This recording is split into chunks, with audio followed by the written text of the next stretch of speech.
Hey everybody, Brent here with Nutrition First Coaching.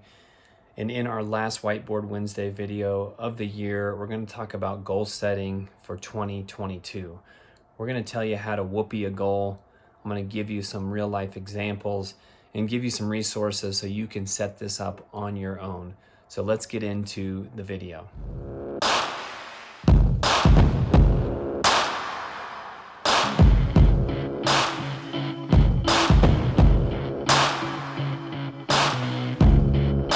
So last video of 2021, and we're going to talk about getting set up properly for 2022 and how you can really put together a good goal and execute it with multiple steps. Now, I did a whole webinar on this at the beginning of 2021.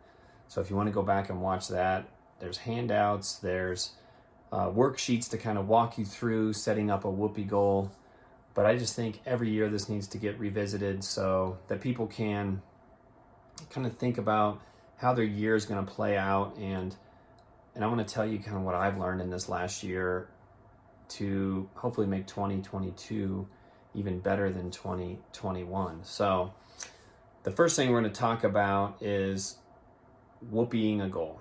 And what this acronym stands for and how I really found it was through Ben Bergeron in a podcast, and then read a book that he kind of took it from and made it his own, so to speak. And I always thought, a SMART goal just doesn't seem to fully make sense to me. We learned about those in school 20 years ago, and you have some components to it, but you never really learn how to execute it, and you never really associate with it. And so this really made a lot more sense to me. And what we're going to look at to start with here is the W and the H. So these go together. This is wishing and hoping. And this is where I think you get to think, dream, just feel what it's like to be successful with that goal. And this emotion is really important. I used to blow this part off and think like, whatever. It doesn't really matter if you attach emotion to it or think about how you're going to feel when you achieve that goal, or working through the process and the steps, and how you're going to build integrity with yourself as you work through those steps. But I really think this emotion part is huge. And I think it's not only huge for yourself, but to talk to other people and see how it will make them feel and how they would feel about you, how proud they would be, or what they would think about you achieving that goal. And that gets you through some pretty tough times when you can hold on to those emotions and you can think about how you're going to be successful with them. Now, this can also backfire on you, because I think in this point, people can wish and hope a lot, but then they never do the other steps to really bring anything into fruition with their goal. And so there's a lot of wishing and hoping, but nothing is achieved, and they just dream all the time and talk big, but nothing happens. So that's when we kind of move on to this next part, and this is the first O in whoopee, and this is outcome. So this stands for outcome goal, and this is really where your SMART goal comes in, just to this one piece. So this part of your goal is your overarching big thing that's going to happen, the outcome of this goal. So how I'd like to relate this is what my goal is going to be for 2022, and that's growing my nutrition coaching business to where I'm making at least $5,000 a month. I'm working with 12 to 15 clients, depending on the level of service I'm providing and how much that's costing. But I also have set in place business systems, referral systems, those back-end business systems where things can help with automation and taxes and all the things that can kind of that bog you down a little bit, or at least bog me down, and I have trouble getting them done on a regular basis.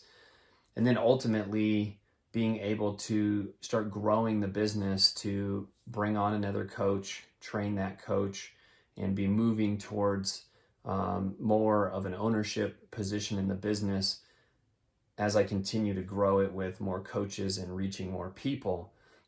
Now this has several components to it. So we have this specific. So I'm going to write all these steps down. Measurable, how I'm going to measure each of those steps.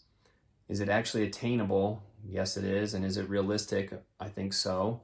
And then time bound. So when am I going to achieve these things of each quarter of 2022 and then ultimately by the end of 2022. So this is where our SMART goal comes in, so we can put all these components into place. But now we got to look at some of the tougher things, and this is where I think a lot of people get lost in the SMART goal concept, because now we're going to talk about the next O, which is obstacles. And this is a tough one. This is where you have to sit down and you have to think about, like, what if this happened? Then what would I do next? And what else could I do if this gets in the way of trying to achieve my goal? So this could be certain behaviors that happen or that come up in your life. This could be outside forces of something happens like a worldwide pandemic, or things change with how the commerce of your business works, or how you have to relay the services of your business. This can even just be family getting, things getting overwhelmed and time being consumed, and then you just can't put as many resources as you want into the business. How are you going to deal with all these things? You got to sit down, you got to take a hard look at these things. You got to think them through, and then you got to write some of this stuff out. And the obstacles are very important, and don't skip this step, because if you don't plan for some of those obstacles, you can get derailed pretty quickly, pretty easily, and then not be able to know what to do next to get back on track. So as you have these figured out, now you're going to move on to the P, which is really plan, but I also like to put in there the process of what you're doing to achieve your O, your outcome goal. So in this plan and process part, this is the ongoing and collaborative part of what you're doing with your goal. With this one and the next one, you're going to start to live these behaviors. You're going to work backwards from your big outcome goal. What are the things you need to do every quarter? What are the things you need to do every month, every week? And then on a daily basis, what are these behaviors that you need to do that'll keep moving you towards your outcome goal? And this plan, this process can't be overlooked either, but you need to work backwards and break these into small steps, this kind of tiny habits, this atomic habits principles of the things that you want to do, make them easy, make them doable, set up your environment so that they can happen as you need them to, and they're time bound, so you can start to put those things in place. Now, the last part is we're going to move into the identity, which I love this part. This is where I think the emotion gets tied back into it. And there's a lot of studies that show if you're not identifying yourself with what you're trying to accomplish in your goal and who you're trying to become, if you're not saying, I'm the type of person who fill in the blank. So this is an easy one. And my goal is I'm the type of person who sets up business systems so that at the end of the year, I know everything's in place. I know my profit and loss statement is correct. I know my taxes are set up to be able to pay for the end of the year things that have to happen, how I'm going to set that up. I'm the type of person who on a daily basis looks at the behaviors I need to do in my business, making phone calls, making content, all those little things that go along the way, along with working with clients and helping them achieve their goals. So if you're not identifying yourself with the type of person who does these things, let's say it's a weight loss goal, I'm the type of person who eats vegetables and protein at every meal. I'm the type of person who exercises 4 to 5 days a week and has a specific workout plan. I'm the type of person who, I think you can start to see how as you live this identity, it starts to become who you are. And that identity eventually becomes all your behaviors, and it's this new lifestyle that you're living. So this all comes down to E, and that's execute. So you have to execute all this. You have to live the process and these everyday behaviors.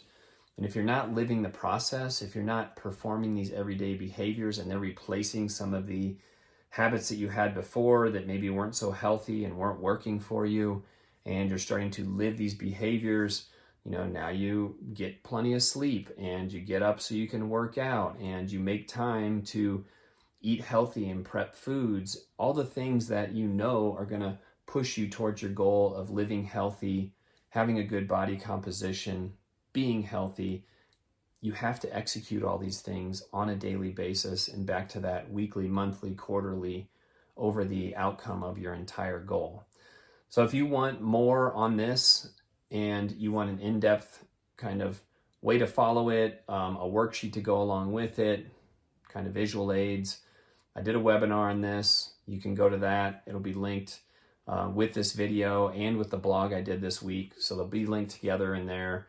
You can read it in the blog. You can go watch the webinar. There's a lot of resources for this and how you're going to whoopee your goals for 2022 so that you can put all these components together to be successful. Let's have a great year. And I do want to say this, that one of my major components of my whoopee goal for 2022 was creating content on a weekly basis and putting out a video every Wednesday. And I've done that through 2021. So I'm very proud of achieving that goal. I'm going to keep it going, and I'm actually going to up that to 2 videos a week. We'll have a Monday quick tip, and then we'll have a Wednesday whiteboard talk, and we'll keep trying to pump out the content. Keep firing in questions, DM me, ask me questions, text me, whatever you got. Let's keep answering those questions. I want to know what you guys think of some of this stuff and what else you want to know more about. You know, I love putting together these presentations, researching things, putting them on the whiteboard.